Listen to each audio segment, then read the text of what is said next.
Hey guys, Ashlane here, playtesting in Clash Royale. I'm trying to set up a deck that the Royal Giant can do well in, so we'll go ahead and try him out in a deck. If we lose, maybe we'll go ahead and switch a few cards up, but the idea is to get a feel for the card, get a feel for what type of synergy the card has with other cards, and what you can see here as I scroll through TV Royale, there are really no top players. I haven't found one yet using the Royal Giant. Now, I don't think that is necessarily because the card is valueless or underpowered and needs to be buffed necessarily. I think probably more likely is that people just aren't sure how to use this card. We'll compare the stats on the Royal Giant to the normal Giant in just a second, and you'll actually see that he has significantly less stats. So there is a trade-off, but you get his range. His range is pretty big, 6 range for a target that only targets crown towers and defensive units. So my gut tells me that there is a use in the game for the Royal Giant. Now compare that with the Giant. Let's take a look at him here. Look at his hit points, 3520, way more hit points than the level 9 at 2544. So it's hard to compare the levels here, but I think level 9 common and level 7 rare is around the same tier. So what we'll go to do is use the Royal Giant in this deck. It's a really simple deck. I have the Spirit Goblins, Barbarians, Wizard, Mini P.E.K.K.A, Arrows. What am I forgetting? I think I'm forgetting one card there, but in the Royal Giant, obviously. So it's a simple deck. We're going to try to make the Royal Giant the spotlight, the highlight of this deck, and hopefully, oh, the Wizard is the card I'm forgetting. So hopefully get a long train of troops behind him and work some Royal Giant magic. Try to find the best way to play him. So those of you who have not tuned in to my channel before, I know that it's global launch, and some of you guys might be watching, if not me, then me play Clash Royale for the first time. One of the things I really like to do here, as you can see, I'm being aggressive out the gate here with the Royal Giant. He'll get a few shots against that tower. That's good. So one of the things I like to do in while I play Royale is start out with a basic deck like this, and then play it with you guys on the channel here. And then what I do is I play it on my own. I make some tweaks, and I bring it back to you in another episode or two with the changes in a more in-depth review of the deck. So I'll play it, 10, 20 times, get a better feel for it. Let's see how the Royal Giant does distracting these Barbarians on defense here. So the Royal Giant is, like I said, he's not as hardy as the regular Giant. Doesn't have as many hit points, but you can see he's at like 25% health. Let's see how many shots he can get in with that big cannon or whatever it is that he's holding. So it looks like 2 or 3 shots. Not too bad there. Let's go ahead and see what he's doing here. He's got the Wizard of Barbarians. Ooh, and a Prince too. Let's see if we can sneak from behind here. But, oh, the Wizard targets my tower and he gets it down. So certainly not the start we were hoping for. A little bit needlessly aggressive there with the Royal Giant out the gate. Maybe if I could play that again, I would play it a little bit more conservatively like you're supposed to in the beginning. But either way, we're going to try to make an epic comeback here. Let's try the Royal Giant against this Inferno Tower, because he is a ranged unit, obviously. Let's see if he's within the beam. I think he will be, but let's test it out. So he's very slow. He's lumbering towards that right lane. Let's see, he can get a couple shots off. That wasn't too bad. It'd be cool if the Royal Giant had some sort of a shield-like feature like the Dark Prince. Now that would be cool, because he looks like he's much more heavily armored than his distant cousin, the normal Giant. So anyway, let's go ahead and drop Barbarians here, cancel this, or counter, I should say, this Prince. You know what this deck might be missing right off the bat, I can tell you, is some sort of ground unit, whether it be a Hidden Tesla, or a Tombstone, or a Cannon. Might want to add that in there. Maybe next match, or maybe I'll bring that to you in the next episode where I cover the deck.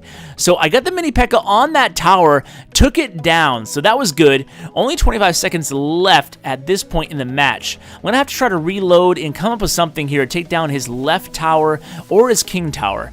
So some of you might, be new to the game, like I said earlier, and you might not know, do I go after the king tower at this point, or do I go after the opposite tower? And a lot of that depends on the deck you're playing, right? So some decks are really built to have a really heavy punch and develop over time. An example of that would be like a Golem deck, where the Golem moves very slow, and it allows you to recoup some of your elixir. We're in overtime here, sorry, trying to pay attention to this game, and the Prince barely gets my tower there. there. It's okay. My wizard and my barbarian are getting some damage on that crown tower, the king tower there, but I don't think it's going to be enough. So, got the Royal Giant again here. I'm just gonna use the arrows there just to try to bring that wizard down a little bit in health, sneak him some goblins to finish him off. Now, but I'm not gonna have enough damage on this tower. I don't think he has. I think he has enough elixir to counter. He did.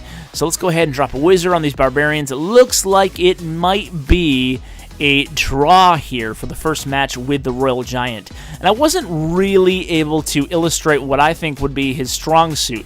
Maybe that's why people aren't playing him right away, because they have a match like this and they lose, and or not lose, but they draw or lose, and they get a little bit discouraged, not knowing exactly how to play the Royal Giant. So let's play another match, see if we can fare any better here. Say good luck to him, and let's go ahead. Do I want to change any cards? That's the question.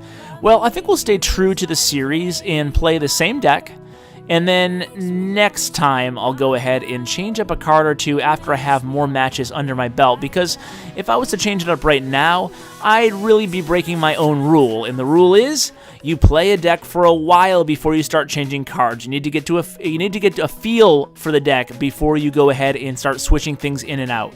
Let's go ahead and search for another opponent here. So as we're searching, I'm curious to know what card of the new cards is your guys' favorite so far, especially people who have been playing for a while. So if you've been playing for a while and you have more cards unlocked, let me know. Besides me playing with the developer build, when I played all the cards for a bit, it was only a few days that I had access to that, so I only got that brief opportunity to do so, and even then, for the most part, I was still playing my normal account more than the developer build. But I only have unlocked the Dark Poison, the Dark Prince, the Dark Prince, and the Royal Giant, and the Three Musketeer. I believe that's all I have so far. And that was with $100 worth of super magical chests. So let's go ahead and arrow. Oh, I didn't need to arrow there. Oops. See, that's why I can't talk to you guys and play at the same time. For those of you who don't know, I actually stream every Sunday on Mob Crush. Great streaming application, very user-friendly as well. And every Sunday at 2 p.m. Eastern. And I am notoriously bad at playing and at the same time commentating on my own gameplay live. I start to ramble off topic, and then my attention kind of wanes, and next thing you know, I have 2 towers down.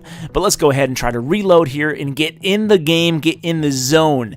So let's try Royal Giant again. And then I have the 2 goblins. You know, I kind of want to use them, but I think the wizard might be more helpful behind this army here. So we have barbarians, we have Royal Giant, and then we have the wizard followed by the spear goblins. This is going to be tough for him to counter, even with the golem.